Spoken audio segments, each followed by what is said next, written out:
한 제약회사에서 아버지를 주제로 광고를 한 적이 있습니다. 그 광고를 본 40대 중년 아빠가 늙으신 아버지가 떠올라서 눈물을 흘렸습니다. 아버지의 아픈 모습이 마음을 스치고 지나갔던 모양입니다. 아마 여러분도 내용을 아마 들었을 거예요. 광고 내용은 이렇습니다. 괜찮다. 야근쯤이야 괜찮다. 라면으로 때우는 것쯤이야 괜찮다. 속 아픈 것쯤이야 괜찮다. 주말에 일하는 것쯤이야 괜찮다.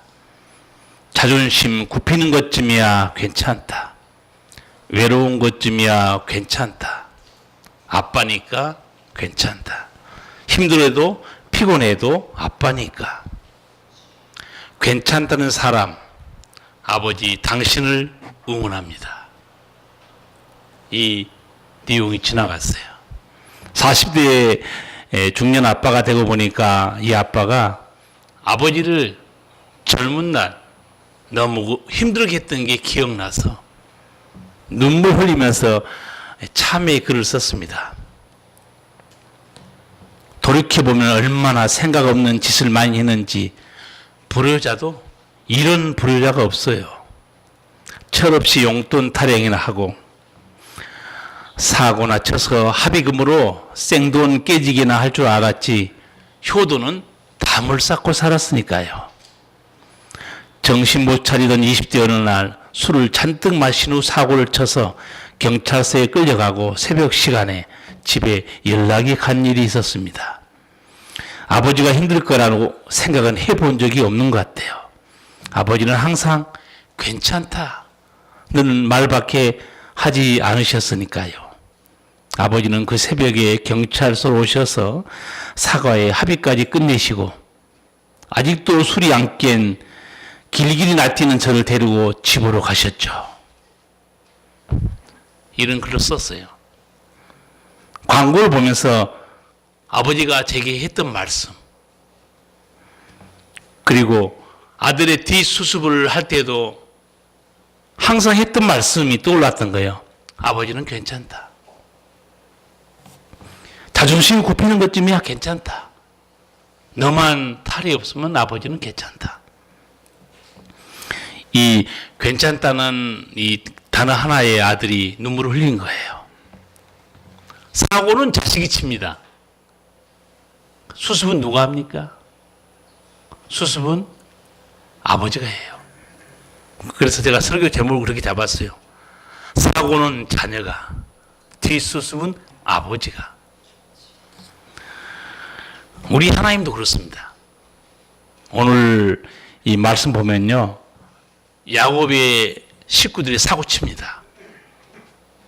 잘못하면 집안 전체가 죽을 수도 있는 사고였어요. 그런데 하나님이 다 뒷수습을 해 주십니다. 창세기 야곱의 사건을 아시는 분은 야곱이 어떤 삶을 지나가는지 기억할 거예요. 자기 형 에서와 싸우다가 결국은 그 먼 애삼촌 집으로 도망칩니다. 도망치다가 야곱이 하나님께 서울하면서 이런 기도를 드려요. 하나님, 저를 다시 고향집으로 편히 돌아오게만 해주신다면 저는 하나님만 섬기겠습니다. 두 번째, 하나님이 여기 나타난 베델에 내가 돌아온 길에 감사 제사를 드리겠습니다. 그리고 하나님께서 주신 모든 것들에서 반드시 제가 11조를 드리겠습니다. 그리고 고향을 떠났어요. 하나님은 약속을 지켰습니다. 여러분 창세기 앞에 33, 34장 보시면 야곱이 금이 환영한 걸 볼 수 있습니다. 그런데 야곱이 살만하니까 하나님 잊어버려요. 돌아온 길에 베델에서 하나님께 제사 드렸다고 그랬는데 세겜 땅에 오다가 너무 살기 좋아 보이는 거예요. 잠시 정착한 게 아니고 성경 보면 야곱이 거기 땅을 삽니다. 정착하려고 생각한 거예요.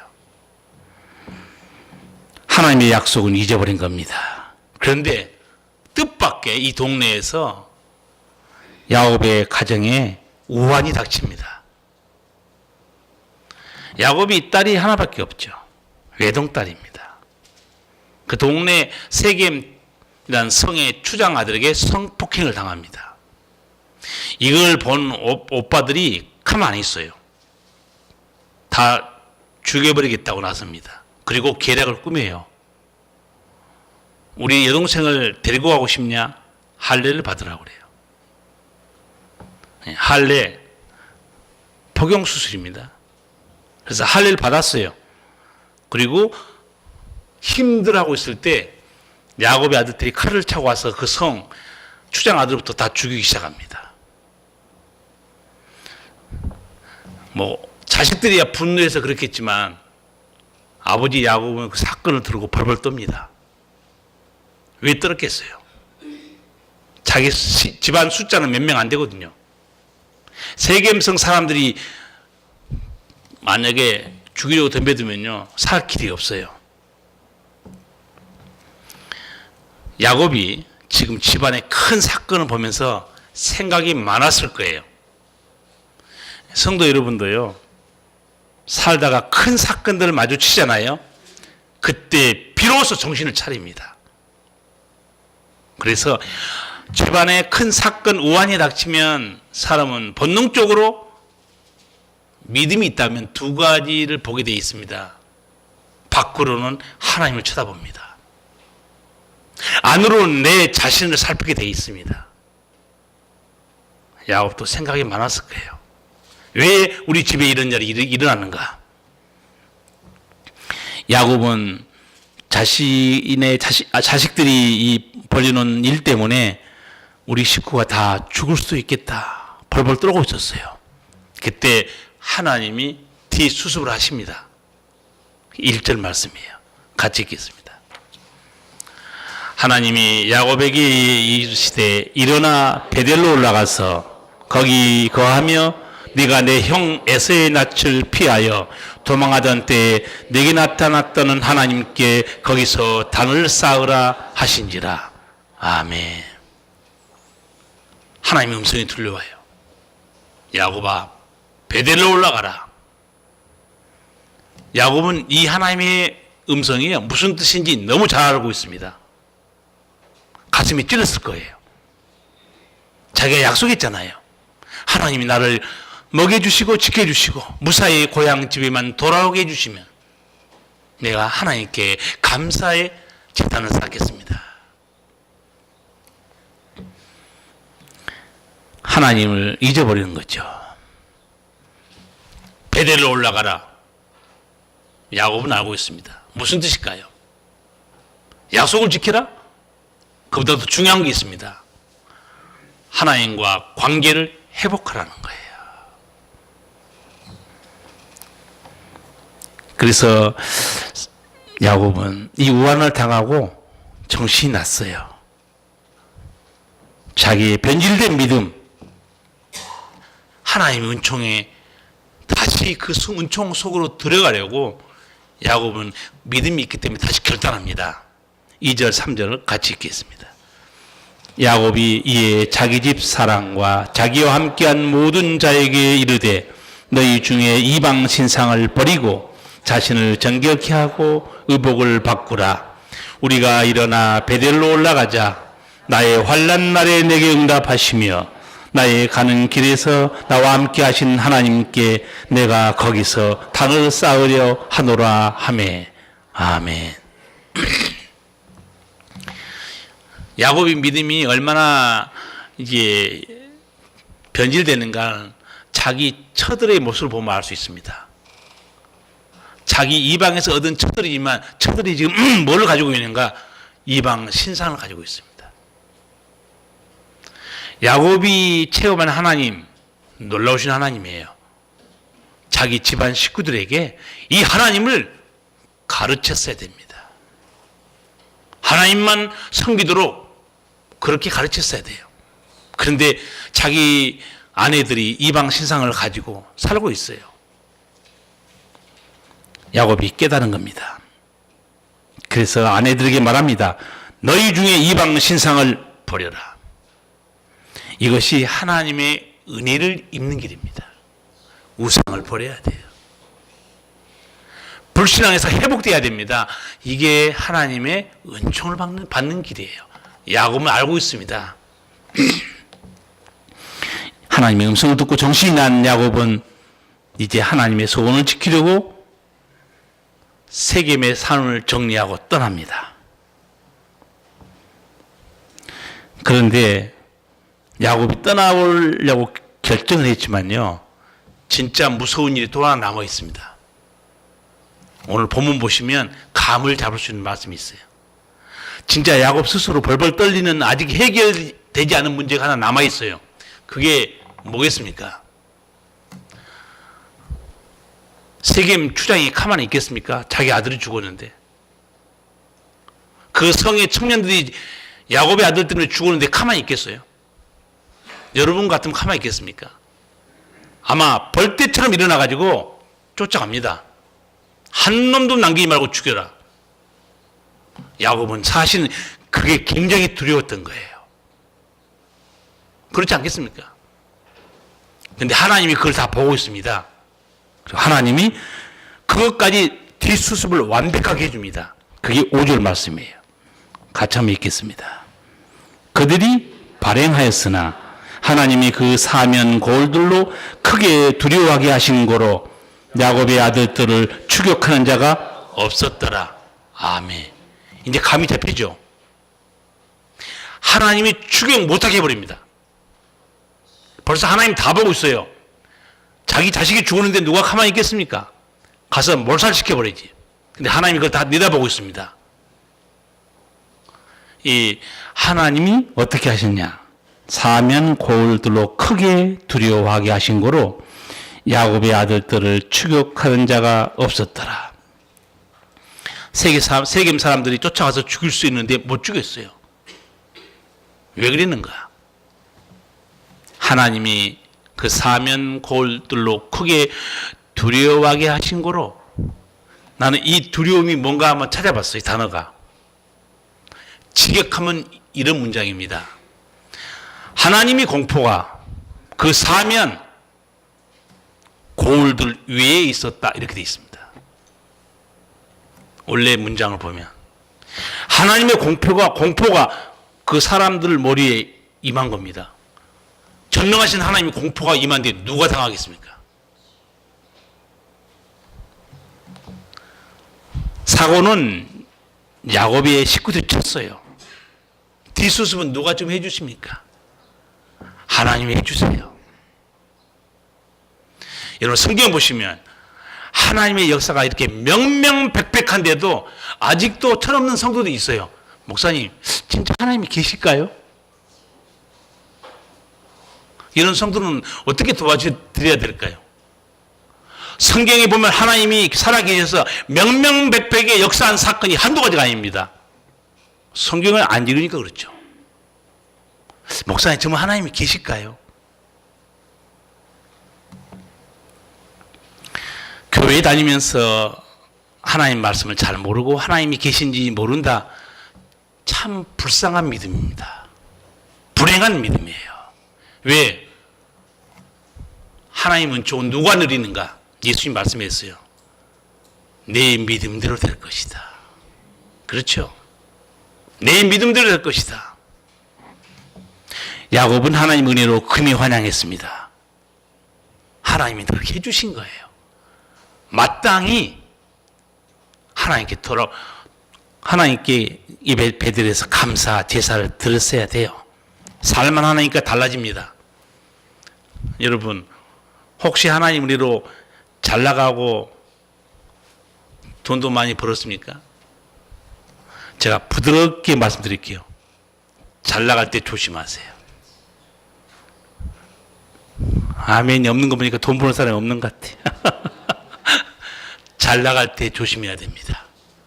왜냐하면 잘 나가면 사람이 달라져요. 변질됩니다. 위기를 자초할 수 있어요. 하나님께서 뒤수습을 해 주셨어요.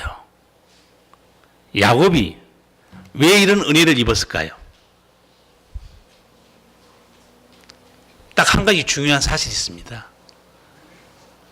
이제 야곱이 하나님께 돌아왔어요. 하나님과의 관계가 회복된 겁니다.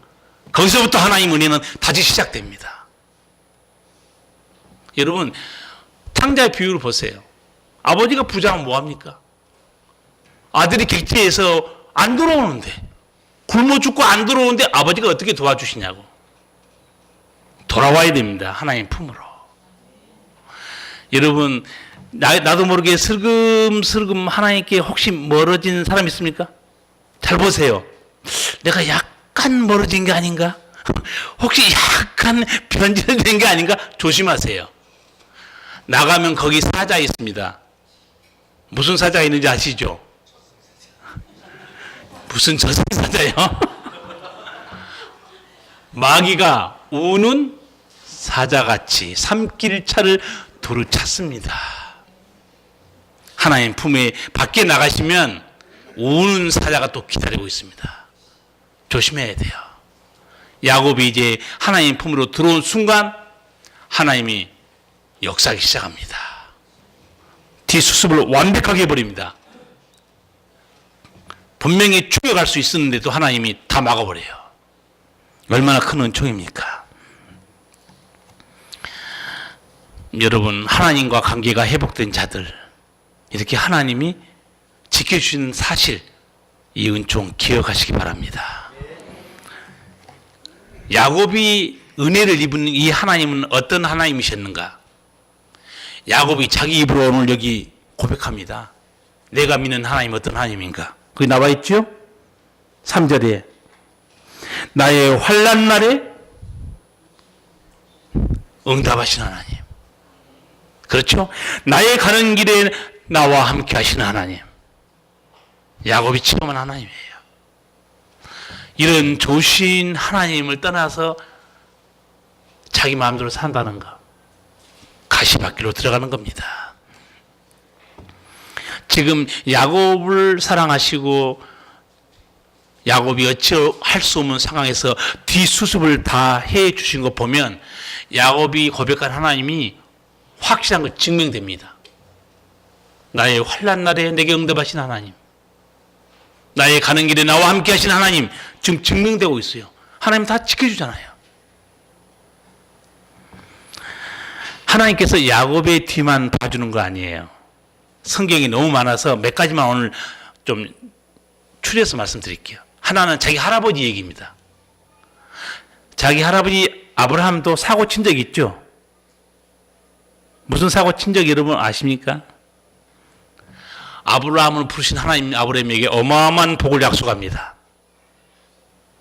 너는 복이 될 것이다. 내가 내 이름을 창대케 해줄 것이다. 근데 아브라함이 이 가나안 땅에 살면서 흉년 드니까 애굽으로 내려가 버려요.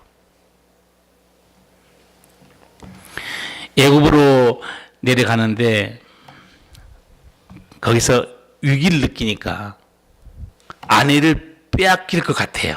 그래서 아내에게 한마디 합니다. 한마디로 살아남으려고 머리를 굴리는 거예요. 그가 애굽에 가까이 이를 때 그 아내 살에들어 말하되 나 알기에 그대는 아리따운 여인이라. 애굽 사람이 그대를 볼 때 이르기를 이는 그의 아내라 하고 나는 죽이고 그대는 살리리니 원컨대 그대는 나의 누이라 하라. 그리하면 내가 그대로 인하여 안전하고 내 목숨이 그대로 인하여 보존하겠노라. 누이 동생이라 하자는 거예요. 자기가 안전하겠다는 거예요. 그럼 자기 아내는 어떻게 된 거예요? 이런 아브라함을 그래도 믿고 산 게 참 내가 뭐 안타까워요. 사라가 자기만 살겠다고 가서 그렇게 얘기하라는 거예요. 근데 아브라함의 생각이 틀린 게 아닙니다. 실제로 아브라함이 우려했던 일이 벌어집니다. 물어보죠. 누구냐? 누이다. 바로의 신하들이 그 아름다운 미모를 보고 사라를 바로의 궁으로 취하여 간지라. 취하다는 단어가요, 아내 삼다는 단어입니다. 번역을 그렇게 해놔서 그렇지. 결혼하다, 아내 삼다는 단어가 취하다는 단어예요. 그러니까 애굽 왕이 보고 너무 이쁘니까 아내 삼으려고 데리고 간 겁니다. 아브라함은 아내를 잃고 부자 됐죠. 성경 보세요. 많이 줍니다. 예물을.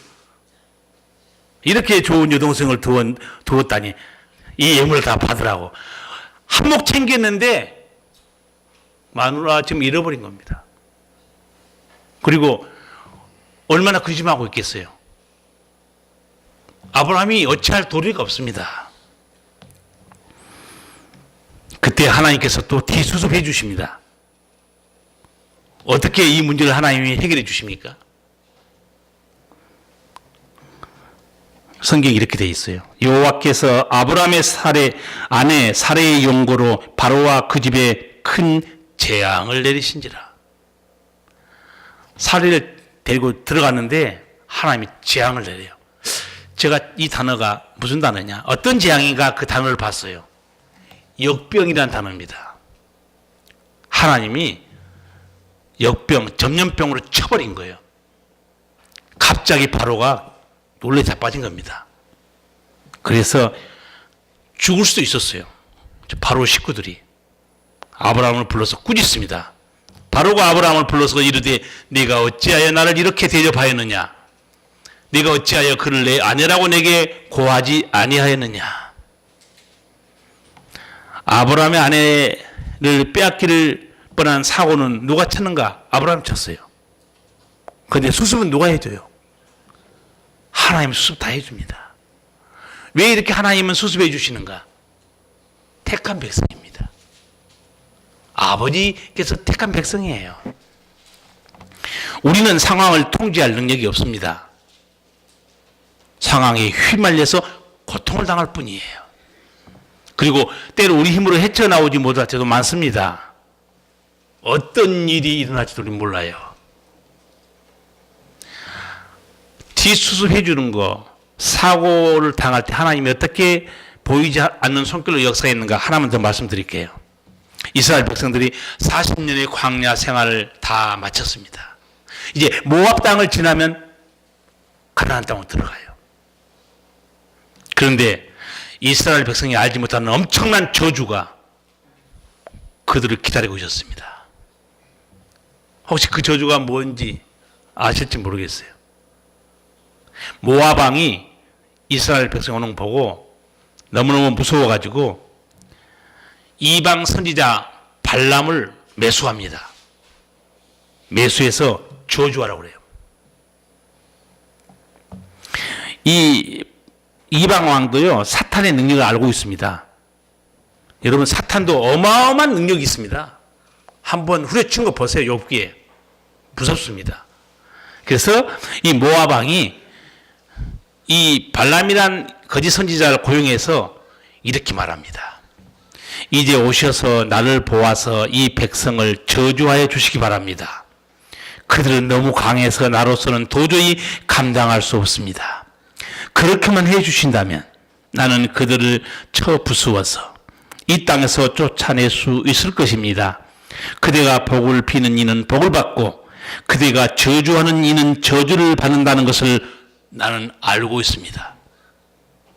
왕이 거짓 선지자에게 이렇게 고백하고 있어요. 왕도 알고 있습니다. 사탄이 저주를 퍼붓으면 그대로 된다는 거. 그런데 이 매수당한 발람 이 거짓 선지자는 저주 안 했어요. 오히려 축복했습니다. 열을 안 받겠습니까? 돈도 그렇게 많이 주고 저주하라고 그러는데. 분노한 이 모압 왕이 한마디 합니다. 발락이 발람에게 이르되 그대가 어찌 내게 이같이 행하느냐? 나의 원수를 저주하라고 그대를 데려왔거늘 그대가 온전히 축복하였도다. 대답하여 가로되 여호와께서 내 입에 주신 말씀을 내가 어찌 말하지 아니할 수 있으리까? 하나님이 저주치 않으신 자를 내 어찌 저주하며 여호와께서 꾸짖지 않으신 자를 내 어찌 꾸짖을꼬. 내가 축복의 명을 받았으니 그가 하신 축복을 내가 돌이킬 수 없도다. 이거 상상도 못한 일이 벌어집니다. 지금 이런 저주가 다가오는 거 이스라엘 백성 모르고 있어요. 이 모든 걸 보고 있는 건 하나님 아버지입니다. 하나님이 그 선지자 입을 확 막아버려요. 입 조심하래요. 축복하라고 그래요. 하나님이 저주하지 말라고 하는데 내가 어떻게 저주하냐 이거예요. 하나님께서 이방 점쟁이 입을 통해서도 은총을 베풀어 주십니다. 자, 성경을 보세요. 아브라함이 사고를 쳤을 때도 하나님이 수습해 주시고 그의 손자 야곱이 사고를 쳤어도 하나님이 수습해 줍니다. 이스라엘 백성이 당한 이 엄청난 저주도 하나님이 수습해 줘요. 하나님이 안 계십니까? 하나님 살아계세요. 역사하고 있고 오늘 또 하나님 이름을 부르는 자들 하나님이 다 기억하시고 들으시고 은혜의 손길을 베풀어 줍니다. 이 사실을 보고 여러분은 깨달아야 할 진리가 있습니다. 여러분도 간증 많이 듣지요. 간증? 그거요. 하나님의 일하심에 10,000분의 1도 안 됩니다. 사람은 자기가 체험한 것 외에 간증 못합니다. 오늘 보세요. 우리가 알지 못한 가운데 하나님이 전능한 손길로 사탄의 회방에서 우리가 당할 위험에서 지켜준 손길이 얼마나 많겠습니까? 그걸 알아야 돼요. 잊으면 안 됩니다.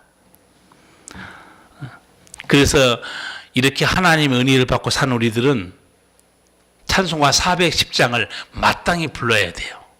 제가 예배 드리기 전에 꼭 부릅니다. 찬송가 410장 하나님의 은혜로 이 쓸데없는 자 왜 구속하여 주는지 나는 알 수 없도다. 왜 내게 굳센 믿음과 또 복음 주셔서 내 마음이 항상 편한지 나는 알 수 없도다.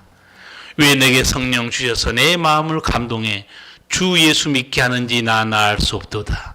내가 믿고 또 의지함은 내 모든 형편 잘하는 주님 늘 돌보아 주실 것을 나는 확실히 아네. 아멘입니다. 이렇게 돌보신 분이 우리 아버지 하나님이에요.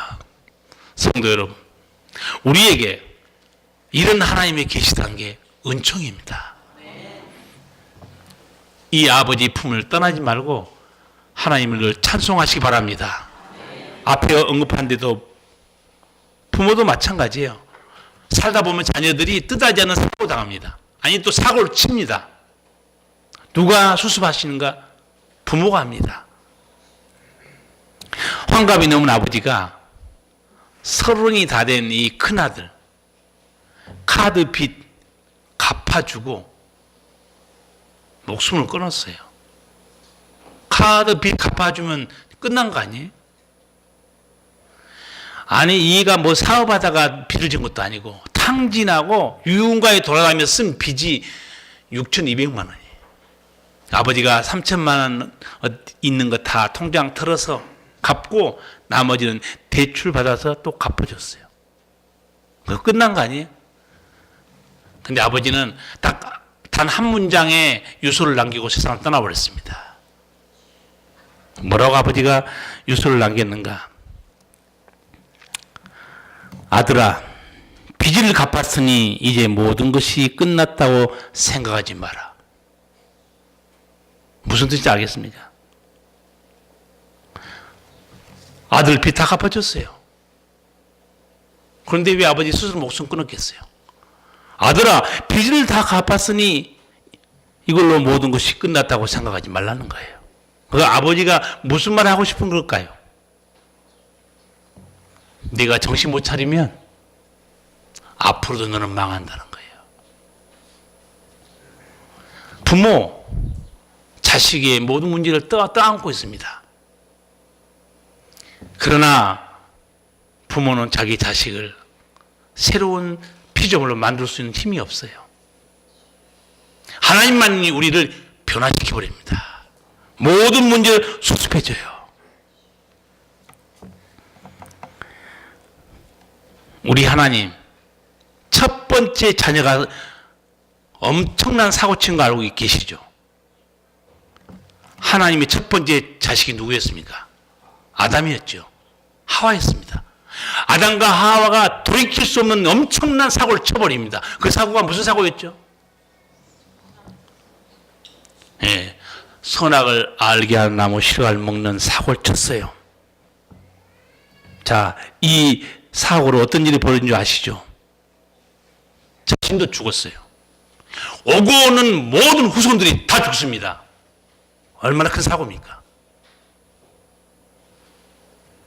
자신도 사탄에게 붙들렸지만 오고 오는 모든 세대를 사탄의 손아귀에 떨어지게 만든 겁니다. 그리고 질병으로 고통받게 만든 것이에요. 영원한 지옥에 떨어지게 사고를 친 거예요. 이제 하나님의 은총을 누리지도 못하고 죄악 가운데 자기 힘으로 살다가 죽어가는 고통. 아담이 사고를 쳤어요. 자, 이 사고 누가 수습해 주셨습니까? 예수님이라고 말하지 마세요. 먼저는 하나님이세요. 하나님이 이 세상을 찾아오신 거죠. 수습하려고. 육신을 입고 그 육신을 입으신 분이 누굽니까? 예수님입니다. 신약 성경 한번 보세요. 예수님은 안식일에도 쉬지 못하고 자녀들 뒷수습하고 있습니다. 그런 걸 알 턱이 없는 바리새인들 서기관들이 조롱합니다. 네가 하나님 아들이면 율법을 지킬 것이 아니냐? 왜 안식일 병을 고치냐? 예수님이 하신 말씀이 있죠. 내 아버지께서 지금까지 일하시니 나도 일한다. 뒷수습을 하기 바쁜 거 예수님이 오셔서. 사고는 아담이 쳤는데. 문둥병으로 고통받는 이 사람 주님께 나왔어요. 예수님이 다 해결해 줍니다. 내가 원하노니 깨끗함을 받아라. 가늠하다가 현장에 잡힌 여자 죽게 생겼어요. 주님이 뒷수습해 주십니다. 단 한마디 말씀으로 너희 중에 죄 없는 자가 먼저 돌로 쳐라. 주님이 수습 다 해주시는 거예요. 아들이 귀신 들려가지고 벙어리 되고 기모글이 되고 물속에 떨어지는 그 아들, 그 아버지가 데려왔죠. 누가 이걸 해결해 주겠습니까? 예수님이 한 말씀 합니다. 예수께서 그 더러운 귀신을 꾸짖어 가라사대 벙어리 되고 기먹은 귀신아 내가 내게 명하노니 그 아이에게서 나오고 다시 들어가지 말라. 누가 이렇게 치유해 주겠습니까? 우리 교회도 하나님께서 종종 몇 년 전에도 그렇고 종종 악한 영에 시달린 사람들 하나님 우리 교회로 보냈어요.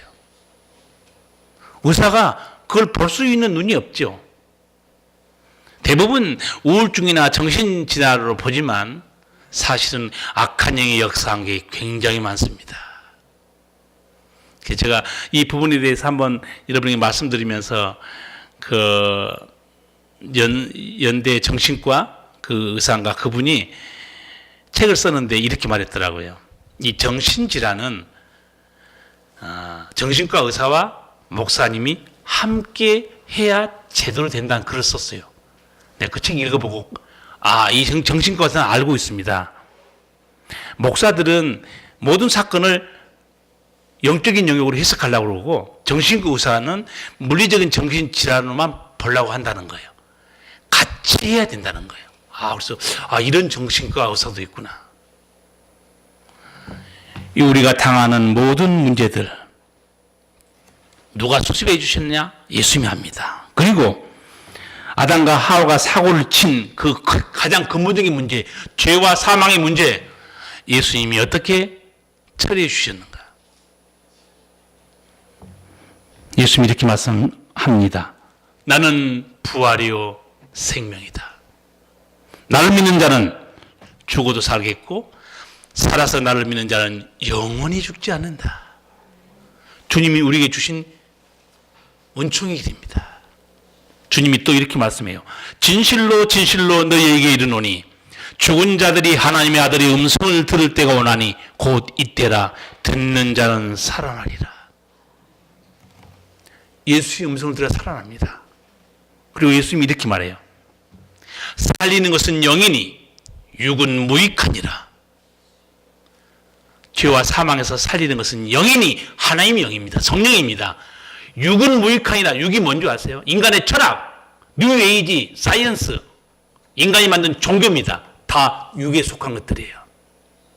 살리는 것은 영이니 육은 무익하니라. 이 진리는 누가 알겠습니까? 예수님 말씀에서 우리 듣는 거예요. 그리고 우리는 예수님 말씀대로 듣고 살아났어요. 예수님이 우리 죄, 죽음, 지옥의 형벌, 마귀의 고통 다 수습해 주고 살렸습니다. 어떤 방법으로 수습해 줬을까요? 그것이 바로 십자가입니다. 십자가로 우리를 살리시고 자유케 하시고 십자가로 모든 걸 수습해 주셨어요. 이 십자가에서 우리 죄를 짊어지고 우리 저주를 담당하시고 원수 마귀 권세를 깨뜨려 버렸습니다. 사고는 우리가 쳐서 영원한 형벌을 받을 수밖에 없는데 수습은 우리 아버지 사랑으로 다 해줬습니다. 이걸 로마서에서 사도 바울이 아주 명쾌하게 정리해 줍니다. 로마서 5장 보시면 한 사람 아담으로 인해서 모든 사람이 죽게 됐다는 거예요. 그러나 한 사람 예수 그리스도로 모든 사람이 생명을 얻게 됐다는 겁니다. 얼마나 큰 은혜입니까? 이 하나님을 붙들고 하나님을 경외하고 사시기 바랍니다. 이제 하나님께서 모든 걸 수습해 주셨으니까 행복하게 사시기 바랍니다. 행복하게 사는 말씀이 시편 1편입니다. 제가 읽어드리겠습니다. 아마 암송하실 거예요. 복 있는 사람은 악인의 길을 쫓지 아니하며 죄인의 길에 서지 아니하며 오만한 자의 자리에 앉지 아니하고 오직 여호와의 율법을 즐거워하여 그 율법을 주야로 묵상하는 자로다. 저는 시냇가에 심은 나무가 시절을 쫓아 과실을 맺으며 그 잎사귀가 마르지 아니함 같으니 그 행사가 다 형통하리로다. 우리를 살리시고 다 수습해 준 아버지께서 또 우리에게 복되게 살라고 또 말씀을 주십니다. 시냇가에 심은 나무처럼 형통케 사는 길이 있다. 죄인의 길에 서지 말라. 악인의 길을 쫓지 말라. 하나님 말씀을 묵상하고 그 말씀을 따라 살라. 이게 우리가 행복하게 사는 길입니다. 오늘 우리가 가슴에 손을 얹고 다 같이 나를 살리시고 내 모든 걸 수습해 준 아버지 하나님께 감사의 기도를 같이 드리겠습니다. 사랑하신 주님, 은혜를 감사합니다. 주여, 우리가 많은 사고를 치고 우리 힘으로 감당할 수 없는 일들 우리 아버지께서 돌아보시고 치유하시고 다 수습해 주셨습니다. 살게 하셨습니다. 성령께서 이 시간 각 사람의 심령에 역사해 주시어서 하나님의 사랑을 깨닫고 은혜로우신 아버지를 찬양하며 영광 돌리는 믿음 되게 도와주시옵소서. 주인의 길에 서지 않고 오만한 자리에 앉지 아니하고 하나님 말씀을 사랑하고 주님을 경외하는 길로 나가게 역사하여 주시옵소서. 주의 성령을 부으시고 말씀으로 역사하사 우리 믿음을 강건케 하여 주옵소서. 예수님 이름으로 기도하옵나이다. 아멘.